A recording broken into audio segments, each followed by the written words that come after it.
Hello, ladies and gentlemen. My name is Angelina, Ireland, and I'm your candidate for the People's Party of Canada in Delta. I chose to join the People's Party of Canada because this is a party committed to Canadians, Canadian citizens, and to our country. I'm a resident of Tsawwassen. I've lived here for 10 years. I've raised my family here. I'm an entrepreneur, and I'm concerned about the business community. I'm concerned about job creation. I'm concerned about prosperity and peace as a legacy that we leave to our children. I have a master's degree in political science from Carleton University in Ottawa. And after doing that, I soon realized that you don't actually make any money being a political science student, so I had to get another career. So I became an accountant. I've been an accountant for 20 years. I've worked with many industries throughout the Lower Mainland. 15 years ago, I became an entrepreneur, and I now work with small businesses who are on the front lines in this economy, who are the ones that are the job creators, who are the creators of lives and creators of business. And it's always been my pleasure to work with them and to teach them how to make successful businesses. So thank you very much for having me today. There's been a lot of conversation around the Massey Tunnel replacement and transportation infrastructure in Delta. Please tell us, if elected, how your government would support long-term transportation infrastructure projects in BC, such as the Massey Tunnel replacement and improved public transit south of the Fraser River. Right. Well, thank you for that question. And I think it's very important that we as a community and as a country have a discussion about our Constitution. Canada is a confederation. Federalism is the cornerstone of our country. And transportation is a provincial responsibility. My party believes that local infrastructure requires local money. National infrastructure requires national money. What we can do as a federal government is to make sure that you have more money in your pocket at the local level, so that the provinces can take that money from the people and then they can do what they need for it. You know, are we going to ask Deltans to, put in roads and bridges in Flin Flon, Manitoba, or in Quebec? Or do we want to ask Deltans to put in money that will be used in Delta and other areas of British Columbia? I think that's a far better use of our funds. You know, we teach our children about federalism when they're in elementary school, and we teach them that. The provinces have certain jurisdiction, as the municipalities do, as well as the federal government. You know, what we need to insist is that our federal representatives are smarter than a fifth grader. And the best thing we can do is we can allow the provinces to take the lead, and we can allow more money in people's pockets so that they can do what they need to do in our local community. Given the recent complications with China, what would your government's strategy be to improve trade relations within the Asia Pacific? Would your government look to normalize relations with China and or seek other trade options elsewhere? Yeah, trade is a big thing for the People's Party of Canada, because we believe that that's a federal responsibility, and that we need to do everything that we can to make sure that our products are sold on the world market. Now, China is an interesting case because we all know that they are a security risk. They are a security risk for us, and that what we need to look for fair trade, really more than free trade with China. We need to go out beyond the big trading partners like the United States and China. We need to find partnerships with other countries that will buy our goods and services. One of the interesting things that happen when we trade with China, for example, or we allow them to come into Canada, is that, and I'll give you an example, the retirement home industry, right? Many Chinese companies came and they bought retirement homes here in British Columbia. And then we found that they were actually taken over by the Chinese government. So now we have the Chinese government owning our retirement homes here in British Columbia. For me, that's problematic. So we need to make sure that it's free trade, but it's fair trade. Angelina, a lot of our businesses in Delta are having difficulties finding workers because of the price of housing in Delta.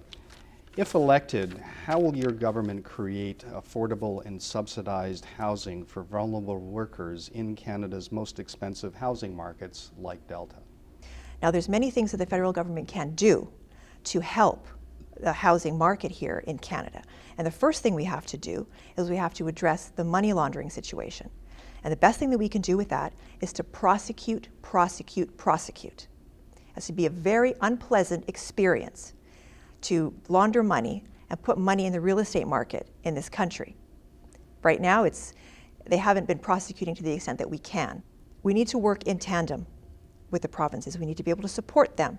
We need to encourage them to take their power back and to address the housing situation here.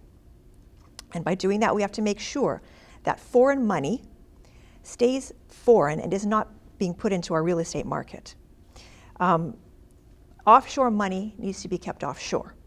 And I would really like to see a process whereby people will show us if they earned that money in Canada before they bought those houses, that real estate here in Canada.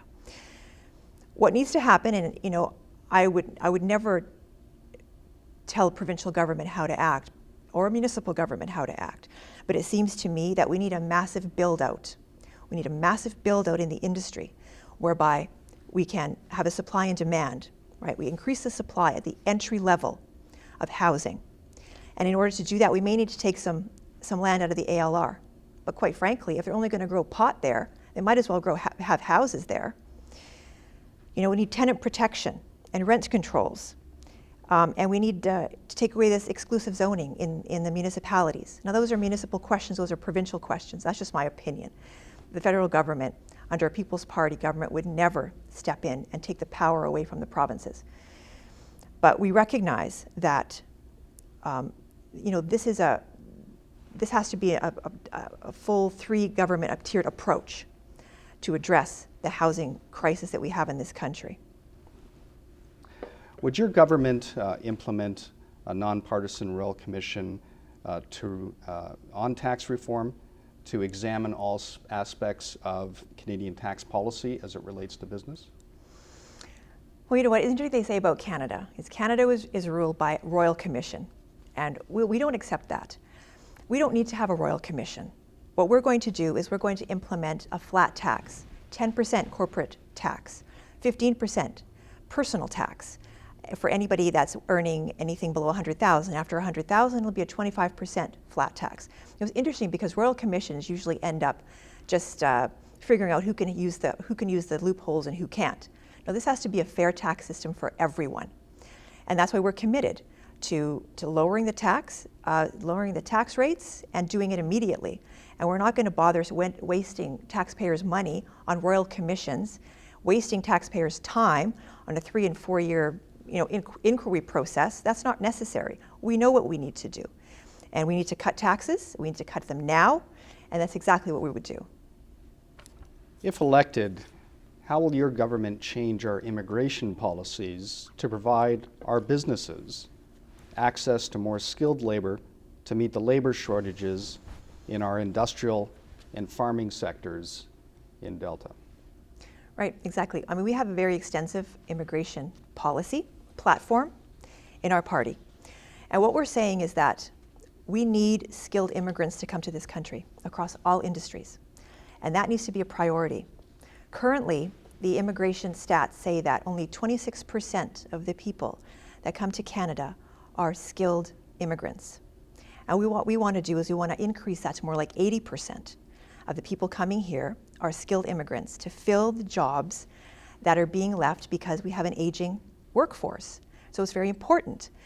So what we would do is we would have 85% of the immigrants coming to Canada are skilled, that leaving the 15% as immigrants that are refugees. Because we need people to come here to this country and work shoulder to shoulder with us. That's very important. And that's the kind of policy that we would provide to Canadians, and particularly to small businesses and to the companies in this country. To say that we're going to bring these many people here to this country is really irresponsible when we do not have the infrastructure to handle. So the People's Party of Canada would reduce the number overall of people coming here. And that's because the infrastructure cannot handle it. Now, it's fine for other parties to virtue signal and say everybody is welcome to come here, but quite frankly, I ask myself, what is their purpose in doing that? And I think my answer has been to have votes. Because certainly, as a country, we cannot sustain that. And we cannot create a humanitarian crisis here. When we bring people here, we have to have housing. When we bring people here, we have to have doctors. It's not fair to leave people in the street, right? Here we've brought them and we can't offer them. We need to be able to offer them jobs. We need to be able to offer them the ability to raise their families here, just as if all other Canadians are doing. So we need to be really honest, and we really need to have honest conversations about, the future of Canada. And we can't be afraid to do that. Excellent. Angelina, thank you very much My pleasure. for coming to speak to the Chamber today and answering questions that are concerning the businesses of Delta. We really appreciate your time. Thank you so much. Thank you.